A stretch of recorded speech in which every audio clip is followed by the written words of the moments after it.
4th, 2019 at 2 o'clock in council chambers.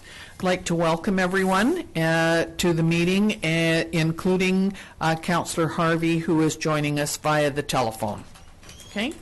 First off, we will do the adoption of some minutes, and that would be the Committee of the Whole minutes of February the 19th, the regular open minutes of February the 19th, the public hearing minutes of February the 19th, the public hearing minutes of February the 19th, the second set, and the special open minutes of February the 19th. We were busy that day. Could we have somebody move that? Thank you. Councillor Rhodes, Councillor King, all in favor. Thank you. And so business arising, none. Introduction of late items. Are there any late items, Mrs. Hilson? No. Okay, thank you. So could we please have a motion to adopt today's agenda? Councillor Bennett, Councillor Rhodes, all in favor. Thank you. No delegations. So first up is water matters, water district rates and regulations. Mr. Zackel. Thank you, Mayor McCordoff. So before council is Water District Rates and Regulations Amendment Bylaw 1241.12 2019. Town of Osceola operates a rural water system under the Water District Rates and Regulations Bylaw 1241. Each year the town's bylaws are reviewed, and when changes are required, they're brought forward as an amending bylaw to update the content and or the fees and charges. This amending bylaw was brought forward at the February 4th regular meeting of council and was given first three readings. So the overview, Schedule A, B, and E have been amended to reflect a $10.22 increase to water user fees for domestic use with a 2.5% increase to the other water district user fees. The 2019 rate for domestic water is $419.19. The proposed water district rates were discussed at the December 18th, 2018 budget meeting with council direction to bring this bylaw forward. The increase in rates is expected to raise an additional $14,200 in revenue. The funding available for all capital projects for 2019 is $587,160. The 2019 water capital projects include water supply main, Gyro Park to Starlight Inn, water treatment plant design, radio SCADA upgrades, twinning meter installation, developing a unidirectional water main flushing program, well 8 pump and building upgrade, and rural area twinning for phase 2 and 3. So implications under community, improved water infrastructure and improved water quality. Organizationally, no changes required. Under budget, increased revenues will assist with water capital projects. Significant dates, bylaw needs to be adopted prior to the financial plan being adopted. Sustainability, continued effort for protecting the environment, reduction of our carbon footprint, and financial sustainability and ensuring the proper use of water supply. So options before council: option 1, to adopt Water District Rates and Regulations Amendment Bylaw 1241.12 2019. Option 2, to rescind third reading, make further amendments to Bylaw 1241.12 2019 and reread for a third time. And a recommendation before council from staff is option number 1. Thank you very much, Mr. Zackel. Could we have did you have a question? I think no. We'll see if the water councillors would like to. Option 1. Are you seconding that motion? No. Yes, thank you. So are there any questions about that? So all in favor? Thank you. Councillor Harvey? Thank you. In favor. Thank you very much. So that is unanimous. Thank you very much. Thanks a lot. There's nothing else on the agenda that Director Morera needs to stay for? Thank you very much. Okay. Thank you for both for coming. All right. Next is the a letter from MLA Larson. Should I read this letter? Is that or you can provide a summary of it. Okay, the summary of the letter, it's concerning the National Park Reserve, and Mrs. Larson has requested that the town of Vesuvius write a letter directing the federal government to undertake a referendum in the South Okanagan-Similkameen area on the creation of a National Park Reserve. And this is a follow-up to the council in Oliver having written a letter asking for this. So I guess, council, what do you think? Do we follow suit and write a letter or not? Could I have Councillor Rhodes? Thank you, Member Kordoff. When I initially seen this and when it appeared on our agenda, I was kind of supportive, and I thought it might be a good idea to resolve an issue in our community that's, I don't know how many decades it's been going on, at least 2 that I know of. And it just seems to bounce back and forth. And after some sober second thought and kind of looking at it and thinking about it, I don't understand how a referendum could be, held in our community when it's like a federal matter. And then I thought, well, maybe they can attach it to our next federal election and make it in our riding or whatever, and it just got all complicated. Myself, personally, I'd require more information on how that referendum would work in our community, some of the dynamics and how it would be held and when it would be held. And I'd like to see the question first before, so I think I'm a little reluctant to support it based on the information that we have right now. I know it's a fairly serious ask, and I know it's a controversial issue in our community, but I just don't feel comfortable supporting a referendum at this time that I don't really know anything about. Thank you. Thank Councillor you, King? Madam Mayor. I'd also speak against supporting a letter for a referendum. This issue's come in front of council before, and all council of the day and the previous council supported the national park, so I don't really see staff's time on submitting a letter. Okay. Councillor Bennett? At this time, I think I would just like to see this received as sent, us not really do anything on it because the previous council voted on it, and myself, I agree with what my councillors just spoke, and when it says there is a huge percentage that are against it, there's other data that come out in the media just not long ago. I just looked at it, and it was 65 to 70% of the people are in favor of it, so there's too many conflicting things, and people have had like 6-8 years to go talk to the province and federal, and I don't think this really is the town's decision. Okay, thank you. I'm not sure, Councillor Harvey, did you want to weigh in on this or not? Well, just to the extent that I agree with CJ, or Councillor Rhodes, sorry, that initially I thought it was, not going to be an issue to do such a letter to ask for that, but I agree that the information about it is too thin at this point. Thank you. So I'm just going to speak a little bit against it as well, partly because for the last 3 councils that I've been on, we have actively supported the national park being formed here. It was 2002 was the first time that they came and asked for some information about this and set up shop on Main Street. So it has been in the news on and off more so lately since for the last 16, 17 years. We have supported it from town council's point of view by resolution. It's never been changed, so we continue to support that.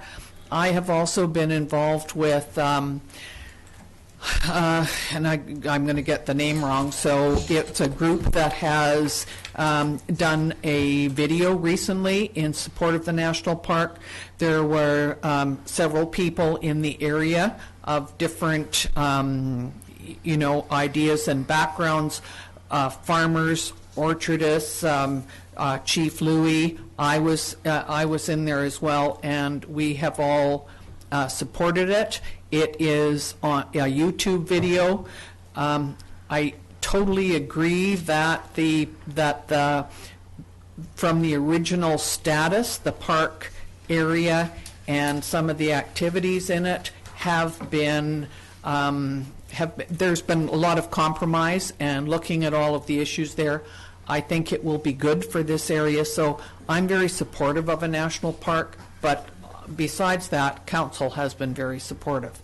And I'd just like to point out that there is a great deal of information on this on the town website.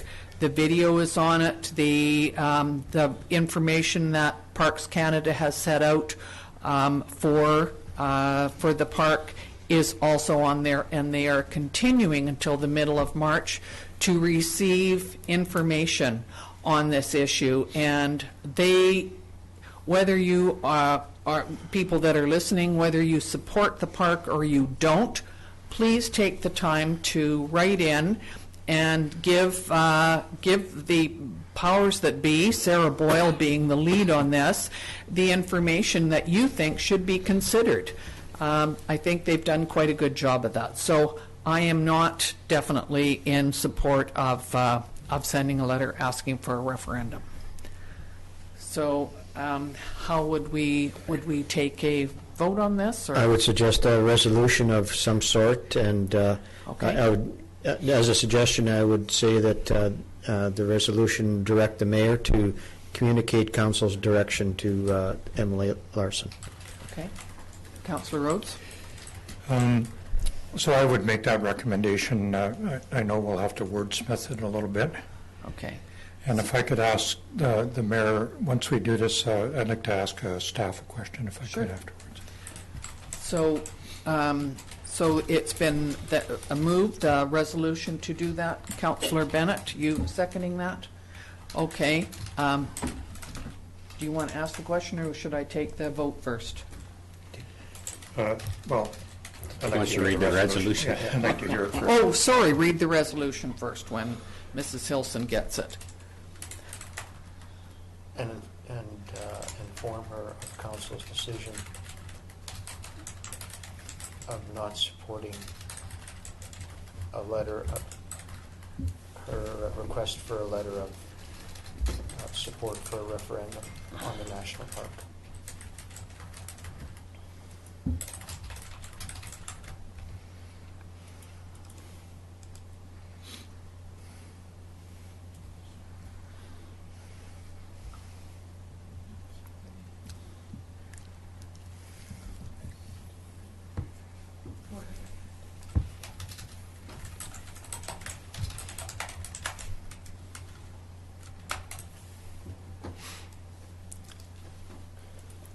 So what we have here is council's motion that council direct the mayor to contact MLA Larson's office and inform her of council's decision to not support her request for a letter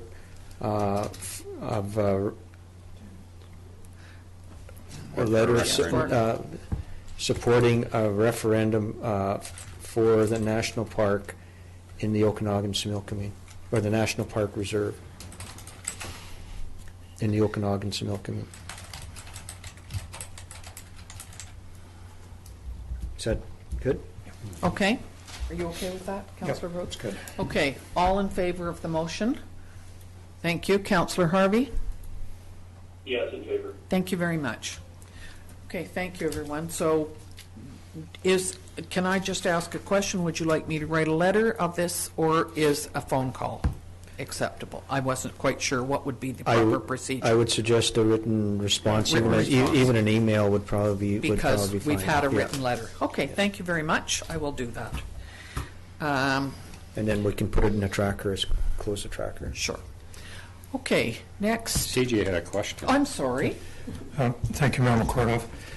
I'd like to ask CAO Manco for his advice on if it would be prudent for us to review the resolution that we have right now for the national park. It's been quite a number of years since we did that resolution, and of course it was supported by council of the day and everybody was involved. We do have a couple of new council members, and there's been a lot of water go under the bridge since then. And I'm wondering if it would be prudent of us to maybe review it and maybe re-debate it again. I thought this council passed a resolution Yeah, we supporting did. the national park. Yeah. This council This with council. our new... Yeah, we did. Sorry, I'd forgotten that too. I thought it was based on... We'll take a look at it and bring it back, and bring back the information.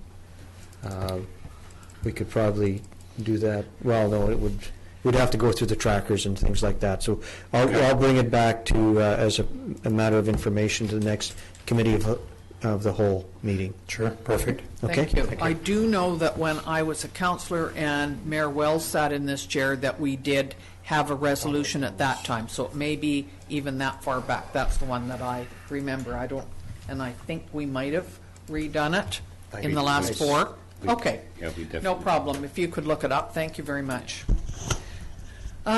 Next item on the agenda is the Delegation of Authority bylaw. Ms. Van Vienen. Thank you. The Community Charter provides the authority to Council to delegate some of its powers, duties, and functions under Section 154. The town currently does not have a Delegation of Authority bylaw. This has resulted in taking more time to deal with administrative operational issues as they require the authority of Council. Contemporary municipal operating systems have significant delegation to the CAO as the administrative leader in the organization. Delegation of Authority Bylaw number 1292-2019 addresses some administrative actions that could be completed in a more timely fashion rather than awaiting a council meeting by delegating the authority to do so to the CAO or other designate. Council reviewed the bylaw at the Committee of the Whole meeting of February 4th, 2019, and gave 3 readings to it at the February 19th, 2019 regular open meeting. It is now being presented for final adoption.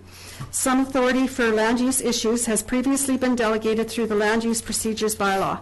It is important to note that the bylaw operates within the regulations relating to delegation in the Community Charter, and anyone who is impacted by decisions made within these delegations still has the ability to appeal a decision to Council. Options: number 1, the Delegation of Authority Bylaw number 1292-2019 be adopted. 2, that it be sent back to staff for further changes. And 3, that it be abandoned. And staff recommend option 1. Thank you very much. Council? Councillor Rhodes? Thank you, Mayor McArdle. I'll move the staff recommended option number 1. Thank you. Yes. Councillor King is seconding that. Anybody need to talk about this? We did discuss it at some length a couple of times, so all in favor of this? Thank you very much. Councillor Harvey, you're okay with that? Yes. Thank you. Yes, I'm in favor. Thank you. Next is the Waste Management Services and Regulations Amendment Bylaw. No, you missed one. Oh, sorry. What have I missed? The loan authorization bylaw.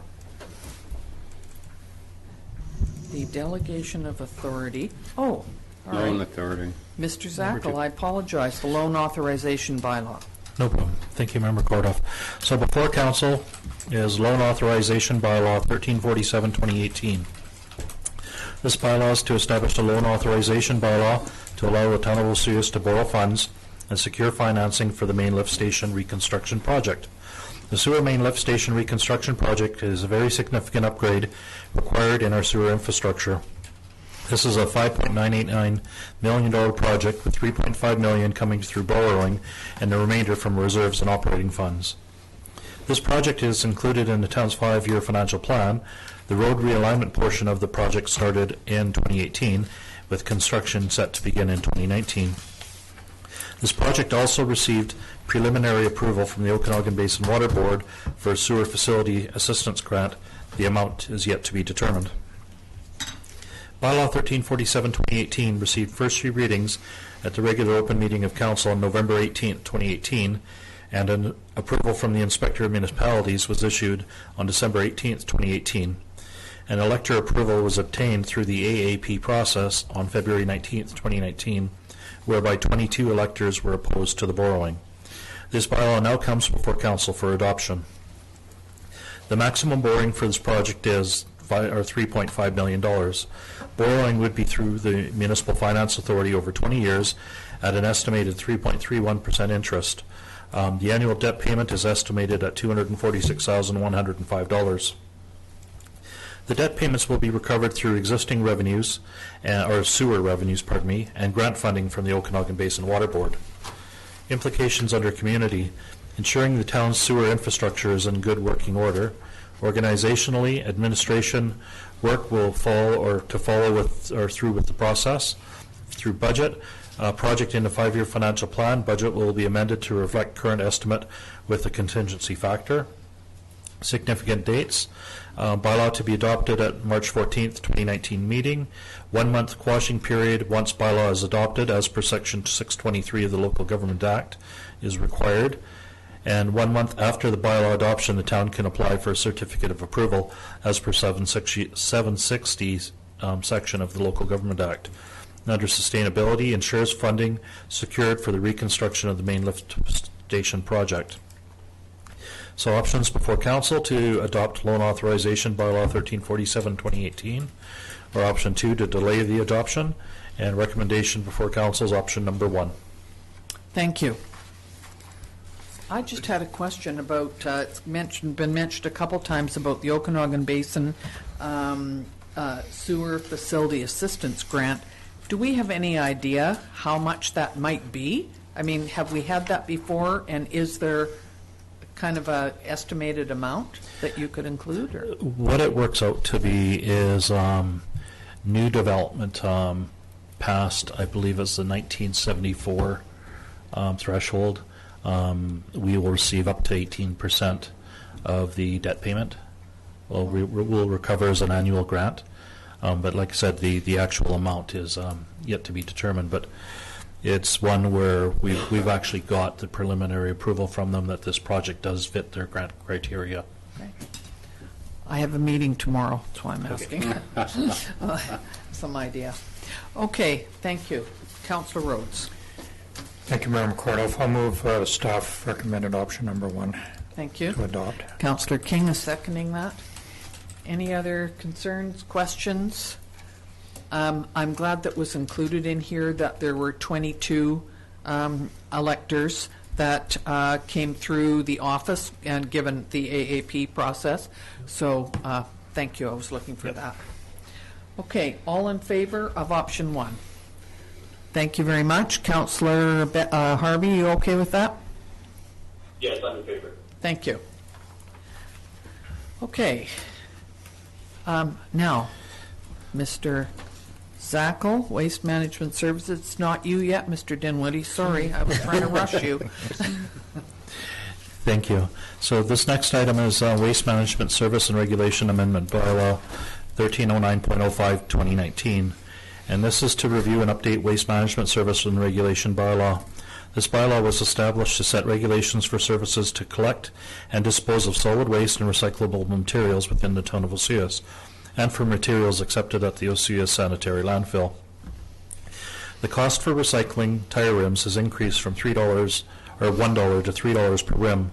A few minor amendments have been made to the bylaw to reflect this increase to be able to recover these costs associated with tire recycling, and they include tires with rims. The charge would go from $1 to $3. Oversized tires would increase from $250 per ton to $500 per ton, and this is to be consistent with the RDOS rates that they're currently charging at their landfills. And with implementing these changes, there should be little charge in the net operating revenue. So basically, this should be revenue neutral, making these changes for us.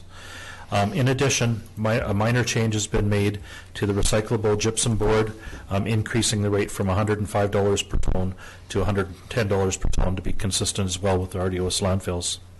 So implications are community, continued effort for waste diversion at the Osceola Sanitary Landfill to extend the lifespan for residents. Organizationally, there's no changes. Budget impact is minimal. Significant dates: bylaw needs to be adopted prior to rates coming into effect. Sustainability, continued effort for protecting environment, reduction of waste, and financial sustainability. Options before council: to give first readings to Waste Management Service and Regulations Amendment Bylaw 1309.05 2019. Option 2, to make further changes to the bylaw. And option 3, to maintain existing Waste Management Service and Regulation Amendment Bylaw 1309.04 2018 at this time. and a recommendation before council's option 1. This assists with the increased cost of the tire recycling. Thank you very much. Council? Councillor Bennett? I move option 1. Thank you. Are you seconding that? Thank you. Councillor Rhodes seconded that. Anybody need to ask? Yes, go ahead. Councillor Rhodes. Sorry to delay the vote. No? I have Okay. a question based on my intense desire for knowledge. How is this attached to the fee that customers pay when they buy tires? Do you have any knowledge of that? I know that we all pay a recycling fee when we purchase tires. So basically, I believe if you take these tires back to a tire company, I believe that they would be obliged to take those tires. But these ones are coming in from just regular taxpayers coming through and depositing them off at our landfill. So for just the tires alone, I believe there's no charge. But tires with rims, we're actually being charged because they got to be that the tire has to be taken off of the rim to do their recycling portions. So those costs have increased, and that's where I think, and all we're doing there is just a straight cost recovery. We're charged $3 per tire with rim, and we're charging the patron the same amount. Sorry for the frivolous question. I was curious if it had any impact on our revenue base at the landfill at all. No, it'll basically keep the net revenues exactly the same. If we didn't do anything, yes, we'd be losing a little bit of revenue, but we're not talking big dollars here either. Did you have a question? No. Okay. So it's been moved and seconded that we go with option number 1. All in favor? Thank you. Councillor Harvey? Yes, I'm in favor. Thank you. Okay. Next is the 5-year financial plan. Mr. Zackel. Thank you, Mayor McCordoff. So before council is the 5-year financial plan 1349-2019. Section 165 of the Community Charter requires municipalities to prepare a financial plan for a period of 5 years, which is adopted annually by bylaw. The Charter has also required Council to undertake a process of public consultation regarding the proposed financial plan before it's adopted. A number of budget meetings were held to discuss the 2019 to 2023 budget. At a special open budget meeting of Council on December 18, 2018, Council reviewed the 2019 to 2023 budget package. Amendments were made to the budget package, and a revised package was made available for the January 30th, 2019 special open budget meeting of Council to seek input from the community on the budget document and for considerations for the budget. Council reviewed the request made at the February 19th meeting, a regular open meeting of Council, and provided direction to staff. The information in the financial plan reflects those decisions as attached. So 5-year financial plan bylaw number 1349-2019 is now being presented for Council consideration. A financial plan must set out proposed expenditures by the municipality, proposed revenue sources, and proposed transfers between funds. The information must set out for each of the 5 years covered under the financial plan. The Act requires certain particulars must be included. However, the amount of detail is a matter for local determination. The financial plan must not plan for a deficit. The total proposed revenue sources plus transfers from other funds must not exceed the total proposed expenditures and transfers to other funds. Public consultation requirements. Section 166 of the Community Charter requires Council to undertake a process of public consultation regarding a proposed financial plan before it's adopted. The Act does not specify the format of the public consultation process, and it may be varied at Council's discretion to suit the local community. In addition to the special open meetings noted above, the financial information is also available on the town's website and at the front counter. Advertisements will be placed in the March 7th and 14th issues of the Oswego Times as well. An opportunity for the public to provide input can be given prior to the Council adopting the financial plan, which would be for the March 18th meeting. The financial plan must be adopted by bylaw at any time before the annual property tax bylaw is adopted. Section 197.1 requires that Council must adopt the annual property tax bylaw before May 15th. Operating environment changes. So the CPI Consumer Price Index for Vancouver increased by 2.9%. TCPI Transportation Consumer Price Index estimated increase was 3%. Wages and salaries budgeted to increase by 2%. QP's collective agreement expires December 31st, 2019, and has a 2% increase to wages for 2019. Highlighted changes. Budget is being presented to Council with a 2.93% increase to property taxes. This is an increase of $74,094 in tax-based revenue, and new construction property taxation is estimated at $27,146. Garbage and recycling fees proposed to remain at $134 for 2019. Sewer rates have increased by $5.02 annually, to increase it to $256.12 for single-family residents in town. Water rates increased by $10.29 annually, so a single-family residence pays $359.25. Water district increased by $10.22, which Water District single-family residence pays $419.19.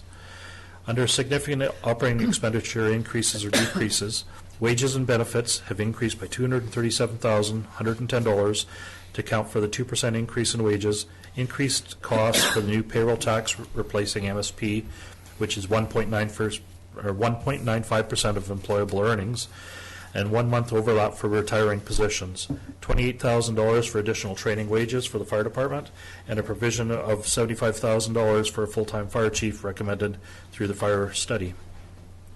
Our RCMP budget is increased to $953,450 to account for the increase in RCMP. Council negotiated and was able to reduce the cost-sharing formula from 6 municipal members out of 8 to 5 out of 8 for the 2017 and 2018 tax years, and in 2019 the ratio will change to 6/9. We've got $15,000 in our budget for staff recruitment. We've got $7,000 in for a negotiator for the upcoming QP collective contract. $8,000 was added to our operating budget for banners on Highway 3. $5,000 was added to our operating budget for a rat control abatement program.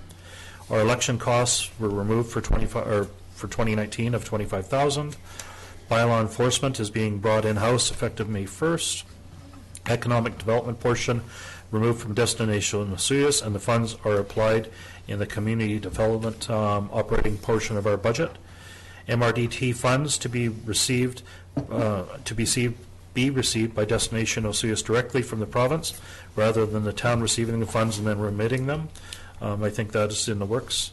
We got our fire department operating capital budget, which increased by $146,070. Significant change included the additional $11,950 for training courses, $28,000 in training wages, $10,000 in fireman wages, and $75,000 for the potential full-time chief, and a purchase of a new Quint fire truck. Under landfill, this budget went up by $24,080 in 2019 to account for increases in the CPI, TCPI, as well as increased maintenance costs and staffing to maintain the recycling area. Under our general operating funds, less transfers to other governments, transfers to reserves, municipality contingencies, and capital project expenditures. That budget is increased by $144,850, which was a 2.27% increase to our general operating expenditures. Our sewer operating expenditures increased by 1.98%, which was $24,533. Our water operating expenditures increased by 2.93%, which was $49,079. We got a number of monies being transferred to reserves. Under our marina, $11,500 is being transferred, and that's funded from our marina lease revenues. Under our RCMP reserve fund, $19,000 is being transferred to reserve, and this is funded from traffic fine revenue sharing. Under waste recycling initiatives, $10,000 is being funded through the MMBC revenues.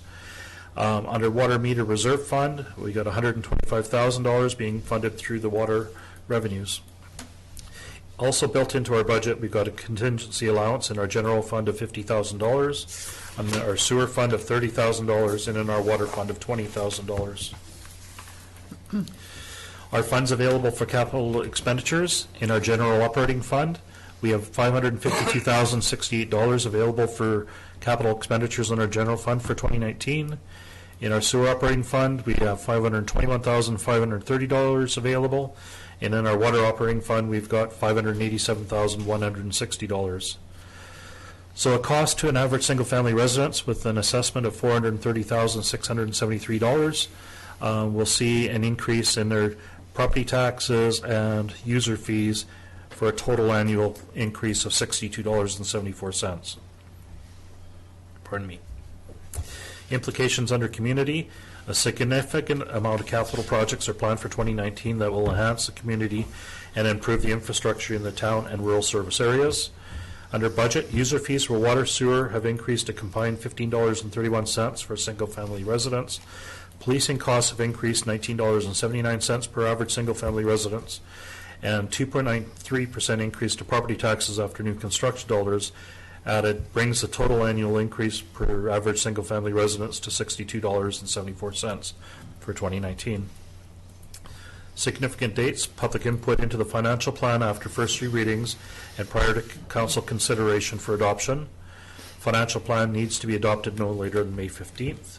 Sustainability, working to ensure maintaining levels of services for the community and financial sustainability for the town. And the options before council, for council to give first three readings to 5-year financial plan 1349-2019. And option 2, to allow for the public to provide input into the financial plan on March 18th, 2019 prior to council's consideration of adoption. And option 3, for council to direct staff to make changes to the financial plan and bring back for the next meeting. So the recommendation before council is option 1 and option 2. The budget has been discussed in detail, and all amendments as per council direction have been made, which include public input into the budget. Thank you very much, Mr. Zackel. An amazing job at putting this all together for us, so we appreciate it. Councillor King. Yeah, thank you, Madam Mayor. I'll move option 1 to give first three readings to the 5-year financial plan. Thank you, and we'd like these in 2 separate motions, am I correct? Yeah, If we that's do. probably best. Okay. Are you seconding that? Second question. Thank you. Go ahead. Jim, under the part where it says fire department operating capital budget, Yes. increased by $146,000, then you got in there and purchase of a new fire truck. Correct. That would be part of that $146,000. That includes the purchase of the new Quint fire truck.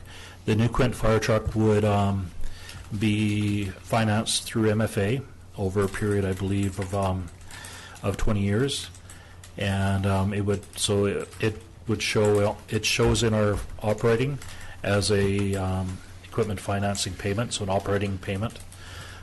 It would also require elector approval, which we would do later on during the year. We'd seek elector approval for that.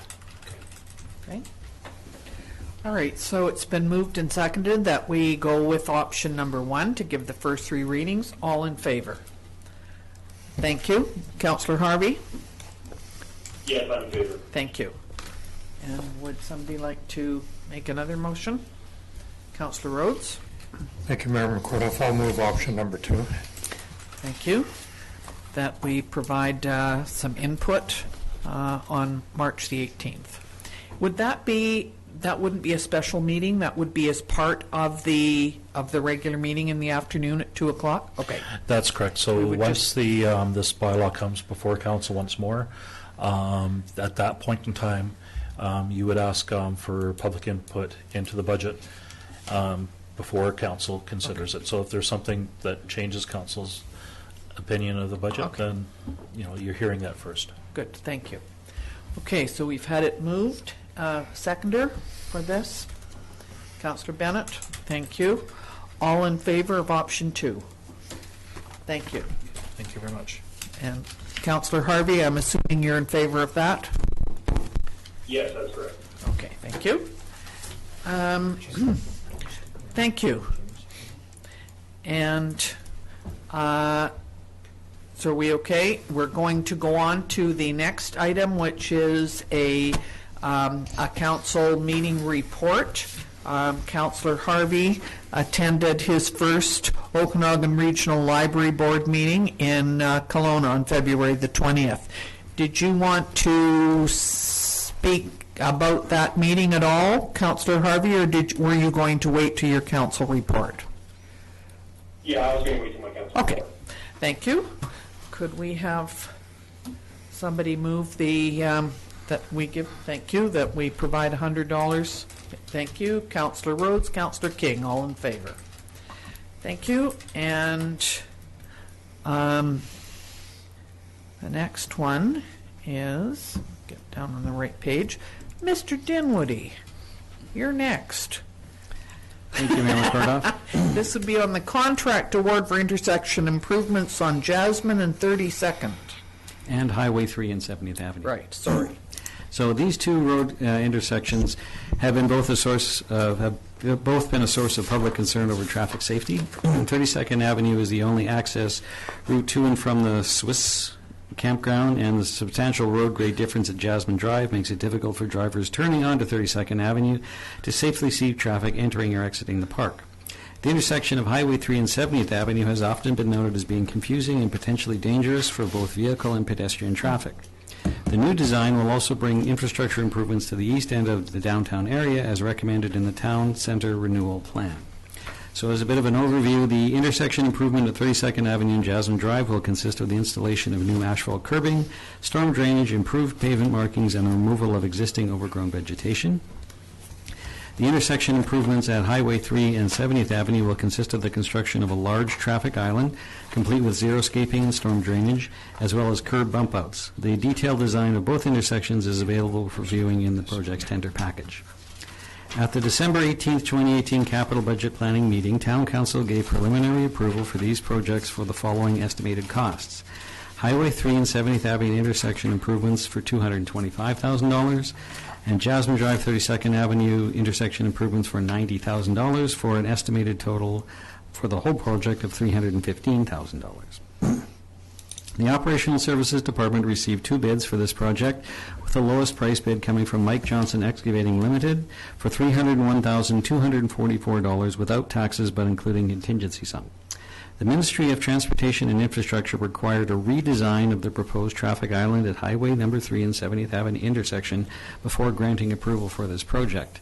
This resulted in a substantial increase in concrete costs, approximately $38,660, not considered in the original estimates for this project.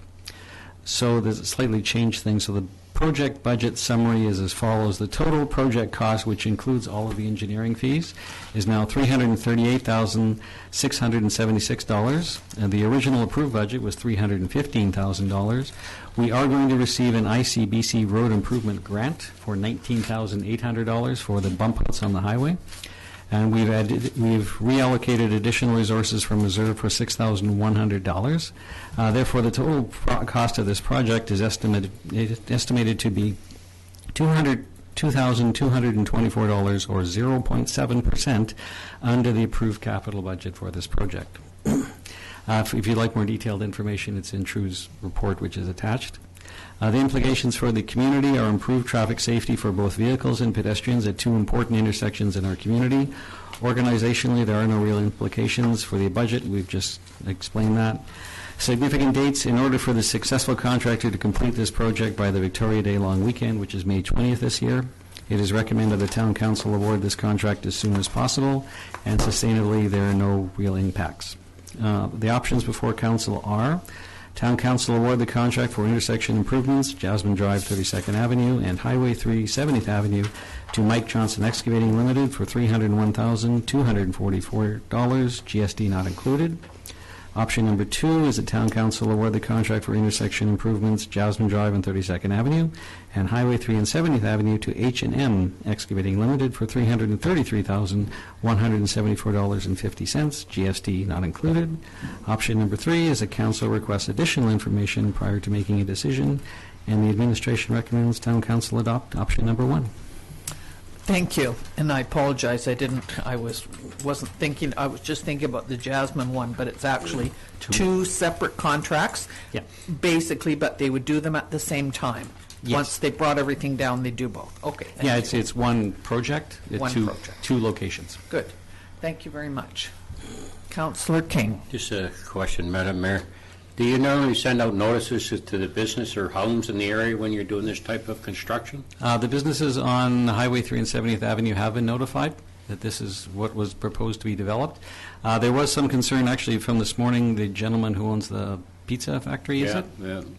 Yeah. We're going to tweak the design a little bit and give him 2 more additional parking spaces, which we can do from the original design, so that should... Oh, that's great to hear. So he should be able to have exactly the same number of parking spaces he had to begin with, so we will do that. That's a great update. Thank you. I checked with Ministry of Transportation Infrastructure this morning, and they're okay with that, Okay. because it's on our side of the island and it's not on the highway side of the Okay, island. perfect. So they have been informed, and we will keep the people at Jasmine and 32nd Avenue, we will give them some notice before we start the construction as to what we're going to do. But the notice doesn't go out beforehand that this might be coming up? They'd have to actually look at the budget to find it?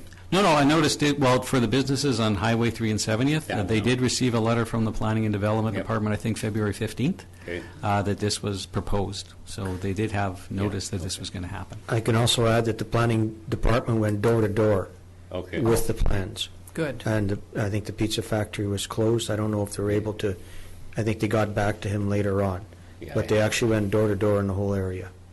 I respect that. I think part of it is difference between the owner and a renter. Oh, Yes, I believe so. I believe the gentleman who operates the business at the pizza place was in this morning, and we had a Yeah, discussion. he's a renter. Yeah. Thank you. and I'm sure the people on Yeah. Jasmine and 32nd will be delighted. I don't think he'll have any problems with any You of want to them. finish the whole... Yeah, they'll be happy. They should be, like I said, it should make it a lot easier to get Yeah. onto 32nd Avenue when Yeah. you're trying to exit Jasmine. Okay. Thank you very much. So we had a mover and a seconder? No, we didn't. Would somebody like to move? Thank you. Councillor King? Yeah, thank you, Madam Mayor. Yeah, I'll move option 1. Mike Johnson? Okay, thank you. Councillor Rhodes is seconding that. Any questions or concerns? All in favor? Thank you. Councillor Harvey? Thank you. Thank you. And Mrs. Hilson, this is you, Community Safety and Crime Prevention Committee. Yes. So the Town of Oliver has created a Community Safety and Crime Prevention Committee, and the membership provides representation from the following: the Mayor of Oliver, 1 Oliver Council member, 3 citizens at large, RDOS Area A Director, RDOS Area C Director, 1 member from the Town of Osoyoos, OIB representatives, and someone from Interior Health. The objective of the committee is to focus on exploring current and emerging issues in relation to public safety within the Town of Oliver and regional partners areas, and to address matters such as police services, bylaw enforcement, fire rescue services, emergency preparedness management, ambulance service levels, correctional and prison services. The Community Safety and Crime Prevention Committee will facilitate public input on programs and strategies to assist the Oliver Council in enhancing the quality of life in their community. So, overview. If Council wishes to have a member of Council or an alternate attend the Community Safety and Crime Prevention Committee, a resolution of Council is required. The meeting of the Community Safety and Crime Prevention Committee will be held quarterly. The appointment is for a 2-year term and serves without remuneration. A copy of the terms of reference is attached for Council's review. So implications to the community will benefit from inter-community communication on the matter of community safety, organizationally none, budget to be determined, significant dates. They were having March 15th as the first meeting of the committee. Sustainability appointments should be made as soon as possible in order for the business of the committee to continue without little disruption. So options before council are that council appoints the mayor and Councillor King as the alternate to the Town of Oliver's Community Safety and Crime Prevention Committee, and option 2, that council does not make any appointments to the committee at this time. Thank you very much. We did have a meeting with Oliver the other day, and we did have a look at this suggested committee, and we agreed on a few at that meeting, hadn't been brought back to Oliver Council yet, that we would change one thing, and that would be that we would add Councillor King and the mayor and me on, as both members of the committee. could we adjust that and appoints both of us to the committee? That way, for sure, if one of us can't go, the other one will be. But I would really be interested in this committee, and Councillor King has a great deal of experience dealing with, what is it, Councillor King in Surrey, crime prevention. So we thought both of us would be appropriate to be on this committee. Is that all right? Did we change that? So, Councillor King, do you want to make a motion that we... I'll let them make a motion. Be a conflict putting myself... Oh, all right. We'll let Councillor Rhodes do it. I'll make that motion based on the wording that we've wordsmithed. Yeah. Okay. Well, I thought you had your hand up. That's why I said... No. Okay. Councillor Bennett, would you like to second that? So it's that both... Could you read that back to us then, please? Yes, I will. Okay. That council appoint Mayor McCordoff and Councillor King to the Oliver's Community Safety and Crime Prevention Committee. Thank you. Okay. All in favor? Thank you very much. Councillor Harvey? Yes, in favor. Thank you. And next is the CAO job description. Mr. Romanko. Thank you, Mayor McCordoff. The existing CAO job description, which is attached to the report, is not contemporary to the methodologies and content that describe the functions of the CAO. The current job description doesn't include any statement of qualifications or listing of skills, knowledge, and abilities. Attached is a new job description that captures the contemporary information that describes the role, qualifications, required skills, knowledge, and abilities of the CAO position. The new job description provides a broad outline of the function and then identifies major duties and responsibilities that are aligned with the delegation of authority bylaw. In terms of implications, community, it's important that the community know the roles, responsibilities, and qualifications of the CAO. Organizationally, the organization needs to have contemporary job descriptions in place. And in terms of options, 4 options are provided to Council. 1, Council provides a resolution approving the new job description for the CAO. 2, Council makes changes to the new job description provided and then approves the new job description. 3, Council denies the request for a new job description. And 4, Council requests additional information. And the administration recommends option number 1. Thank you very much. Do we have a motion? Thank you. Councillor Rhodes. Thank you, Mayor McCordoff. I'll move option number 1. Thank you. Is there a seconder? Councillor Bennett. Okay, all in favor? Thank you very much. Councillor Harvey, you're in favor of that? Yes, I am. Thank you. Okay. Next is Mr. Romanko, request for waiver of photocopying fees. Attached is a letter requesting a waiver of the photocopying fees for the budget book that is approximately 200 pages. This request was made to the administration and council in separate letters.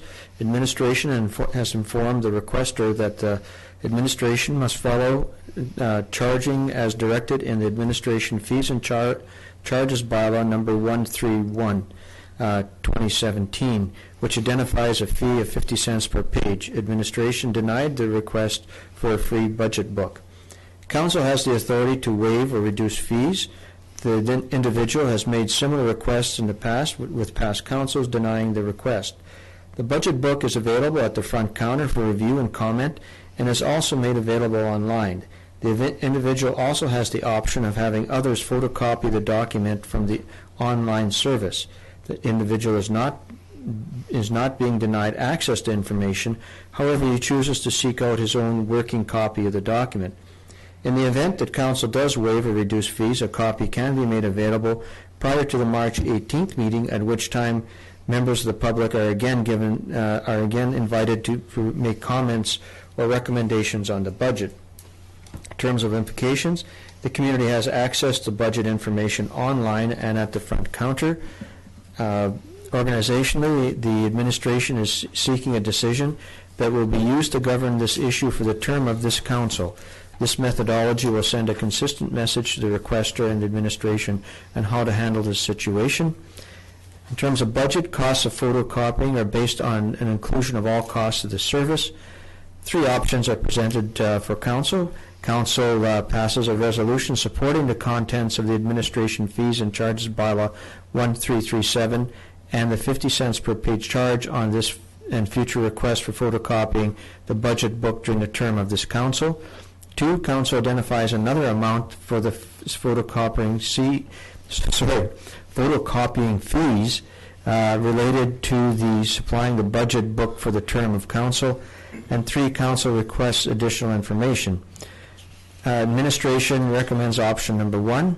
The bylaw represents the operating cost of providing the service and has provided a clear message to the community on the costs related to the service. Thank you, Mr. Romanko. Council, anybody would like to make a motion on this? Somebody better. Councillor Rhodes. Sleeping at that. Thank you, Member Cordoff. I'll make a motion based on the staff recommended option number 1. Thank you. Is there a seconder? Councillor King. Councillor Rhodes, go ahead. So once again, this is the second time today I've kind of struggled with some of these resolutions. I do have a little bit of empathy for this, but you know, the previous resolution that we did with the CAO job description and the hundreds of other things that we do as council and staff in the town of Vesuvius clearly demonstrates our keen desire to be transparent in absolutely everything that we do. This information is readily available to anybody online. I know I'm repeating what's in the report, but I really wanted to emphasize the fact that, you know, we do make these bylaws, and they are important that we stand behind them. And in this particular case, I don't have any problem with supporting the recommended option. I just really feel that, you know, we're transparent in everything that we do. There's rarely any time that we ever withhold any information. And this kind of fits that whole program, and so I'm speaking very much in favor of the recommended option. Thank you. I would like to just, nobody else has anything to say. I do feel that there are certainly ways that people can get information rather than having the town photocopy it and provide it for anyone. It's available at the front counter for sure, as you've already heard. It's also available online, which is where we get that information from. It's also available for free at the online at the library. So for people who do not have a computer, they can very easily access any kind of information that is online at the library. So I definitely agree that we need to be supporting our own bylaws. We put a great deal of effort into researching the bylaws, making sure that they're what we want, having first, second, third readings and adoption of them. So we do use that time to make sure we're doing the right thing. So I'm certainly in favor of this option 1. Anybody else? All right, so we will take a vote. All in favor of option 1. Thank you. Councillor Harvey? I'm in favor. Thank you. Okay, that's passed. Next is the general net payroll and Sun Bowl Arena reports, financial accounts.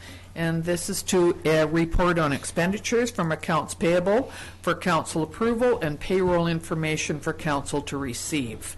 So general Sun Bowl Arena cash requirements and net payroll accounts representing up to March the 4th, representing balances in the following amounts. General cash requirements of $233,139.79. and Sun Bowl cash requirements of $6,425.18, and those would both be adopted by consensus. And net payroll accounts of $85,660.71, and that is for information.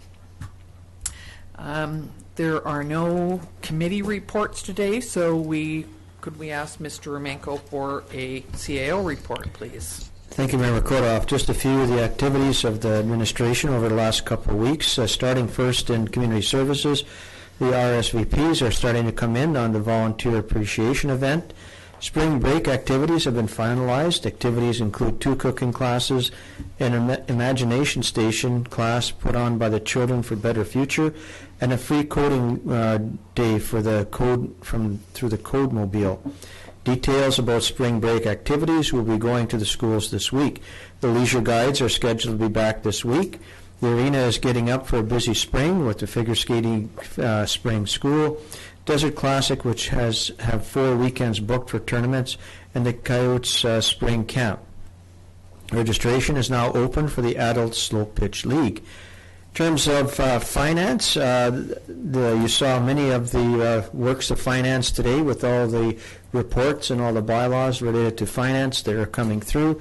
Also, the auditors were in and completed their audit. In terms of public works, a part of the ICBC road improvement program for the town will receive a grant of $19,800 towards the intersection at 70th and Main. Extension to the Starlight Lift Station was completed on February 22nd, 2019. Replacement parts for the Marina washroom are in, and repairs are scheduled to be completed by the end of the day, Tuesday, March 5th. The tender for a purchase of a new corporate services bylaw officer pickup truck will be awarded to Orchard Ford Sales for $27,776, and the anticipated date is May 6th. And the following project tenders are currently out to bid: a line painting contract, and also sanitary CCTV inspections and Cottonwood retaining wall repairs. In terms of myself, I had a meeting with the fire department relating to the fire chief recruitment, continue work on legal issues relating to the Conconi lands, met with the Oliver Town Council with council.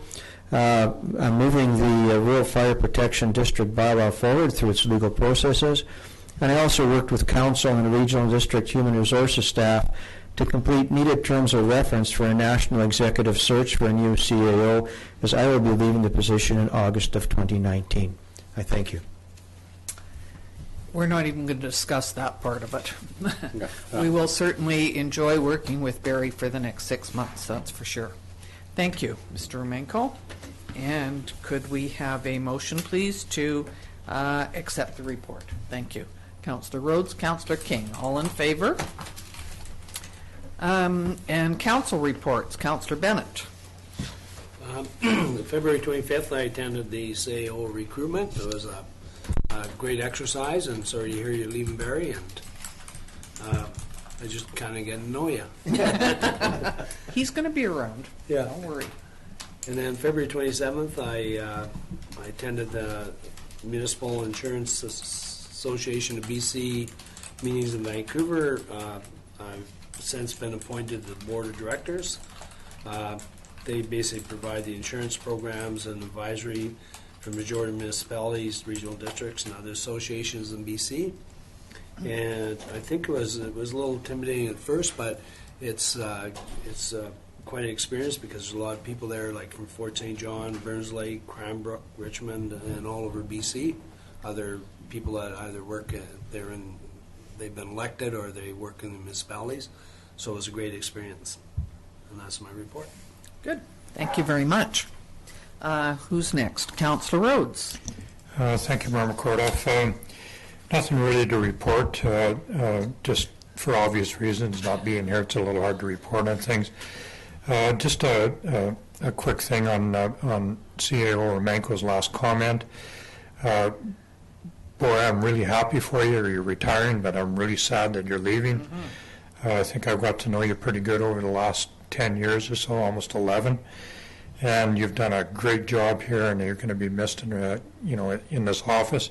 I know you're staying in the community, which is a good thing, and I'm very happy for that. So best of luck to you, Barry. And like Mayor McCordoff said, we're going to enjoy the next few months.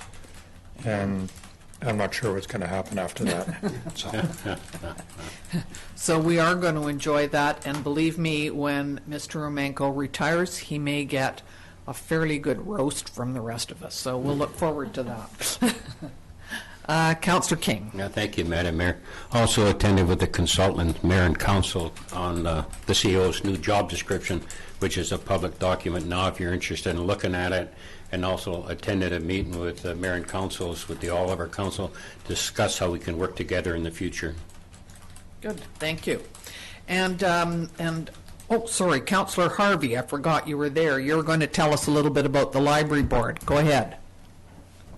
Yeah, so I attended my first meeting. A large part of it was orientation for new board members. A couple of things that I found interesting is, the discussion by the board is how do libraries remain relevant as user behaviors and needs change.